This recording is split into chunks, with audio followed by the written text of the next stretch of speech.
Howdy, practical patriots and practical preppers. Ros, Aus Texas. Hey folks, Giant Practical Nurse here. Common problem, showing you my 1998 Jeep Wrangler. This is a common problem that they have, and I'm going to tell you all about the solutions and what the solution of this one was. Needle gauges were not working, okay? Were not working. Vehicle was running, albeit a little bit rough, but was not working. None of them on the dash were working, and the dome light was not working, okay? So let me give you a little quick rundown and tell you what happened. Called two mechanics. The first one said not touching it. Okay, electrical problems. No, not my forte, he says. So I call a good friend, John Anchetta, over there in Coppers Cove, Texas, over Precision Automotive Components. Awesome guy, check him out. And he gave me a little rundown. Let me tell you what else was happening here, though, okay? Let's run you over here. It's a little four-banger, okay? But trust me, this thing has pulled that Chevy pickup truck out of the mud. You don't think these things don't have enough power? Huh, right on, okay? Right on, they do, trust me. All right, so common problems. When your dome lights stop working and your needle gauges stop working, a lot of times your grounds get corroded, okay?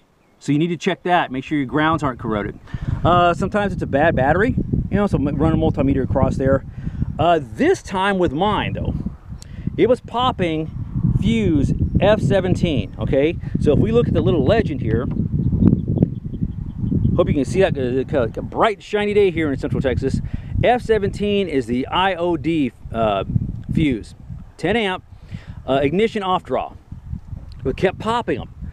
And he told me, Johnny, I want you to check a few things. First of all, he said, I want you to check for the light under the hood. Well, it's a Jeep Wrangler. It doesn't come equipped here. This, no, but it does have the wires, okay? So, ran a multimeter across this thing and was reading good voltage and everything. Also, folks, when you check your voltage, make sure you do it while it's not running and when it is running. Okay, so we got the wire for the light under the hood, but it wasn't hooked up to anything. Well, that's kind of a common thing, okay? That's kind of an aftermarket thing for a lot of these. Ran a multimeter to test for continuity. There was no continuity, so there was no shorts, there was no breaks, and I had good voltage, so that is not the problem. Mind you, folks, everything I tested, all right, I would come back, pop another fuse in there, boom, pop the fuse, okay? So he said, the next thing I want you to do, Johnny, is I want you to go and test your dome light. See if it's shorting out. Now, folks, don't forget, there's shorts and there's breaks. A break is when there's no continuity going across that wire, okay? And people kind of interchange those words. A short is when your hot wire is making contact with your ground and it's popping those fuses, all right? So that was not the problem. Trust me, I took all this apart, y'all. All this apart, okay? All that apart to try to track down those wires, all right? The next thing he said, I doubt it's what it is, but you need to look under the dash. And this is what I found. Not the coffee, that's mine, okay? But this is what I found, okay, folks? Let me put that in the cup holder where it belongs. I found this menagerie of wires under there that just weren't going to anything. Let me tell y'all something, folks. It took me 3 hours of studying time to try to look up, you know, 1998 Jeep Wrangler, you know, needle gauges don't work, you know, dome light doesn't work. I mean, the things I've already gone over, the battery, the ground, those are the most common problems, you know. Pop the fuse, yes. The problem with it is I replaced the fuse, popped again. So that told me short an electrical system. Got under here, folks. I found all this just not going to anything. A little history on this Jeep. This Jeep was a repo. I bought it off a guy, you know, who kind of, I guess he specializes in repos. But look at this. They had, I'm gonna see if I can get this under here for y'all. All right. All right. Somewhere in here was these harnesses, all right? And they were hanging down.